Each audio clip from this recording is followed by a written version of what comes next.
ദേവയാനി നയനയെ മരുമകളായി സ്വീകരിച്ച സന്തോഷത്തിൽ ആദർശ് അവരെയും കൂട്ടി പുറത്തേക്ക് പോകുന്നുണ്ട്.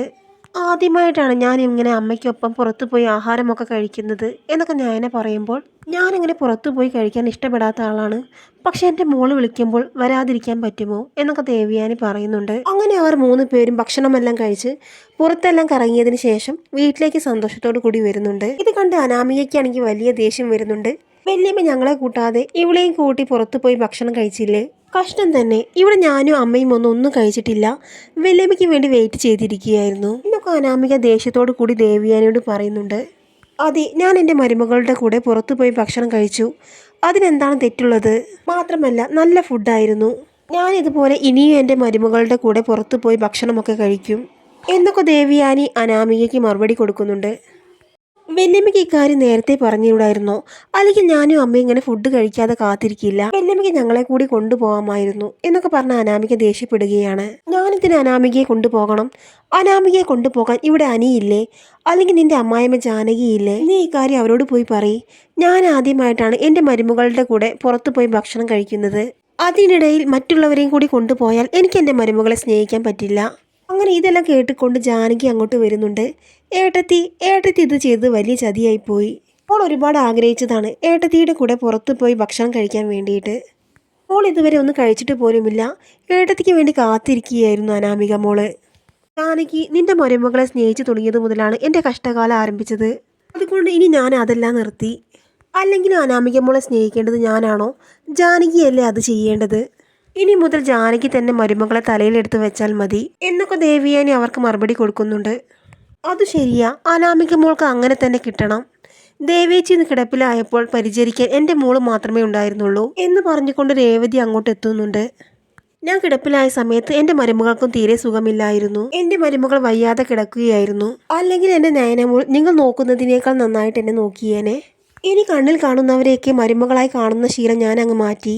ഇനി പുതിയ ദേവയാനിയായിരിക്കും നിങ്ങളെല്ലാം കാണാൻ പോകുന്നത് എന്നൊക്കെ പറഞ്ഞ് ദേവയാനി അകത്തേക്ക് പോവുകയാണ്. അങ്ങനെ ദേവയാനി പോയതിനു ശേഷം രേവതി നയനയോട് തട്ടിക്കേറുന്നുണ്ട്. ഇവിടുത്തെ മൂത്ത മരുമകളാണെന്ന അഹങ്കാരമല്ലടി നിന്റെ മുഖത്തുള്ളത്. ഇപ്പോൾ നീ ദേവേച്ചിയുടെ മനസ്സ് കൂടി മാറ്റി, ഇനി എല്ലാവരുടെയും മനസ്സും മാറ്റും. നീ എന്നോർത്തോ, ഈ വീട്ടിൽ നിന്നെ പോലുള്ള എല്ലാ അവകാശങ്ങളും എൻ്റെ അനാമിക മോൾക്കുമുണ്ട്. അങ്ങനെ നയനയോട് ദേഷ്യപ്പെട്ട് രേവതി അകത്തേക്ക് പോവുകയാണ്. വേണുവേട്ട ഒരു യാത്ര പോയിരിക്കുകയാണ്, അതുകൊണ്ട് എനിക്ക് പോകാൻ കാറില്ല മോളെ, നീ അനിമോനോട് പറഞ്ഞ് എന്നെ ഒന്ന് വീട്ടിൽ ഡ്രോപ്പ് ചെയ്യാൻ പറ എന്ന് രേവതി അനാമികയോട് പറയുന്നുണ്ട്. അമ്മേ, അനിയോട് ഞാൻ പറഞ്ഞു, പക്ഷെ അമ്മ പറ്റില്ല എന്നാണ് പറഞ്ഞത്. ഡ്രൈവറെ വിളിച്ച് പോകാൻ പറഞ്ഞിരിക്കുകയാണ് അനി. എന്നാൽ മോള് വേഗം ഡ്രൈവറോട് വരാൻ പറ, എനിക്ക് പോകാൻ സമയമായി എന്ന് രേവതി പറയുന്നത് കേട്ടുകൊണ്ട് ദേവയാനി അങ്ങോട്ട് വരികയാണ്. ഇവിടെ ഇപ്പോൾ രേവതിയെ ഡ്രോപ്പ് ചെയ്യാൻ ഡ്രൈവറൊന്നും വന്നിട്ടില്ല, നിങ്ങൾക്ക് വേണമെങ്കിൽ നടന്നിട്ട് പോകാം, അല്ലെങ്കിൽ ബസ്സോ ഓട്ടോയോ വിളിച്ച് പോകണം എന്ന് പറയുകയാണ് ദേവയാനി. വല്യമ്മ എന്തൊക്കെയാണ് ഈ പറയുന്നത്? എൻ്റെ അമ്മ ബസ്സിൽ പോകാനോ? അത് നമ്മുടെ കുടുംബത്തിന് തന്നെയല്ലേ അപമാനം. അനാമിക ബസ്സിൽ പോയി എന്ന് കരുതി കുടുംബത്തിൻ്റെ അന്തസ്സിന് ഒരു കോട്ടവും തട്ടാൻ പോകുന്നില്ല. ഇവിടെ ഇപ്പോൾ ഒരു ഡ്രൈവർ മാത്രമേ ഉള്ളൂ, ആ കാറിൽ അച്ഛന് ഹോസ്പിറ്റലിൽ കൊണ്ടുപോകണം, അതുകൊണ്ട് രേവതിക്ക് അതിൽ കയറാൻ പറ്റില്ല. അനാമികയുടെ അച്ഛൻ ഒരു കാറും കൂടി വാങ്ങിച്ചിട്ടുണ്ടല്ലോ, രേവതിക്ക് അതിൽ പോയിക്കൂടെ?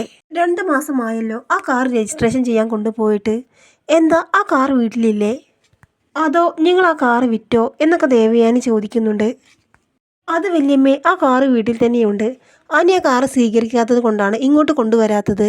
രേവതിക്ക് ഇടയ്ക്കിടെ വരാനും പോകാനുമാണെങ്കിൽ രേവതി കാർ ഇങ്ങോട്ട് കൊണ്ടുവരണം, അല്ലാതെ രേവതിക്ക് വേണ്ടി ഇവിടെ കാറൊന്നും ഏർപ്പാടാക്കി വെക്കാൻ കഴിയില്ല എന്നൊക്കെ പറഞ്ഞ് ദേവയാനി അകത്തേക്ക് പോകുന്നുണ്ട്. കണ്ടില്ലേ, എഴുന്നേറ്റ് നടക്കാൻ തുടങ്ങിയപ്പോൾ ദേവേച്ചിയുടെ ഒരു അഹങ്കാരം. ആർക്ക് വേണം അവരുടെ കാറ്, ഞാൻ നടന്നു പോയിക്കോളാം എന്ന് പറഞ്ഞുകൊണ്ട് രേവതി അവരുടെ വീട്ടിലേക്ക് പോവുകയാണ്. പിന്നീട് നയനയുടെ അടുത്തേക്ക് ദേവയാനി എത്തുന്നുണ്ട്. എനിക്ക് കരൾ തന്നതോടെ മോൾ ആകെ ക്ഷീണിച്ചു, ഇനി മോളെ പഴയ അവസ്ഥയിലേക്ക് തിരിച്ചു കൊണ്ടുവരേണ്ടത് എൻ്റെ മാത്രം ഉത്തരവാദിത്തമാണ്. മോൾക്ക് ഞാൻ മട്ടൻ സൂപ്പ് ഉണ്ടാക്കി തരാം, അത് ആരോഗ്യം വീണ്ടെടുക്കാൻ വളരെ നല്ലതാണ് എന്ന് പറഞ്ഞ് ദേവയാനി അതുണ്ടാക്കാനായിട്ട് പോവുകയാണ്. ഇത്രയും കാലത്തിനിടെ അമ്മ എനിക്ക് പോലും ഇങ്ങനെ ആഗ്രഹിച്ചതൊന്നും ഉണ്ടാക്കി തന്നിട്ടില്ല ഞാനെ. അമ്മ നിന്നെ സ്നേഹിച്ചതിൻ്റെ 100 ഇരട്ടിയാണ് സ്നേഹിക്കാൻ പോകുന്നത്. അങ്ങനെ ആദർശ് പറയുന്നത് കേട്ട് ഞാനെനിക്ക് ഒരുപാട് സന്തോഷമാവുന്നുണ്ട്. ദേവയാനി സൂപ്പ് ഉണ്ടാക്കുന്നത് കണ്ടുകൊണ്ട് അനാമിക അങ്ങോട്ട് എത്തുകയാണ്. വല്യമ്മ എന്താണ് ഈ ഉണ്ടാക്കുന്നത്? ഇത് ആട്ടിൻ സൂപ്പല്ലേ? ആട്ടിൻ സൂപ്പ് എനിക്ക് വലിയ ഇഷ്ടമാണ്, വല്യമ്മ എനിക്ക് വേണ്ടി ഉണ്ടാക്കിയതാണോ? എനിക്ക് ഒരുപാട് ഇഷ്ടമായി വല്യമ്മേ, ഞാനിതൊന്ന് കുടിക്കട്ടെ എന്ന് പറഞ്ഞുകൊണ്ട് അനാമിക ആ ആട്ടിൻ സൂപ്പ് എടുത്ത് കുടിക്കാൻ നോക്കുകയാണ്. തൊട്ടു പോകരുത് അനാമിക, ഇത് ഞാൻ നിനക്ക് വേണ്ടി ഉണ്ടാക്കിയതാണെന്ന് പറഞ്ഞോ? ഇത് ഞാൻ എൻ്റെ മരുമകൾക്ക് വേണ്ടി ഉണ്ടാക്കിയതാണ്. നീ ഇവിടെ പണിയൊന്നും എടുക്കാത്തത് കൊണ്ട് നിന്റെ ആരോഗ്യത്തിന് ഒരു പ്രശ്നവുമില്ല. പിന്നെ നീ എന്തിനാണ് ഈ സൂപ്പ് കുടിക്കുന്നത്? ഒരു തുള്ളി രക്തം പോലും നീ എനിക്ക് തന്നിട്ടില്ലല്ലോ.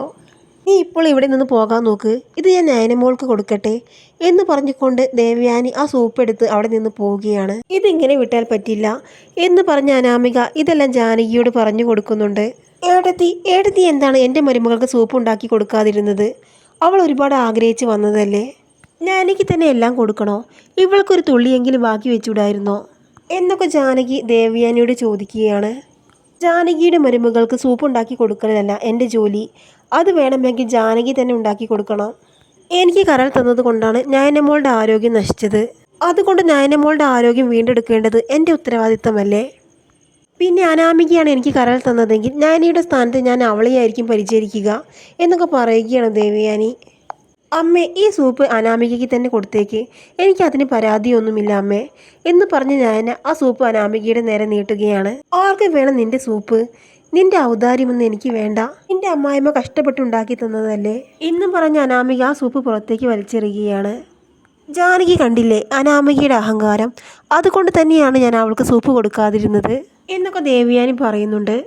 ഏട്ടത്തി, അനാമിക മോളുടെ മനസ്സ് വല്ലാതെ വേദനിച്ചിട്ടുണ്ട്. ഏട്ടത്തി അവളോട് അങ്ങനെ ചെയ്തത് അവൾക്ക് സഹിക്കാൻ പറ്റിയില്ല, അതാണ് അവളെ വലിച്ചെറിഞ്ഞത് എന്നൊക്കെ പറയുകയാണ് ജാനകി.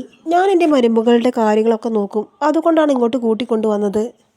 അത് ഈ വീട്ടിൽ ആർക്കും ഇഷ്ടപ്പെട്ടിട്ടില്ലെങ്കിൽ എനിക്ക് പ്രശ്നമില്ല എന്നൊക്കെ ദേവയാനി പറയുന്നുണ്ട്.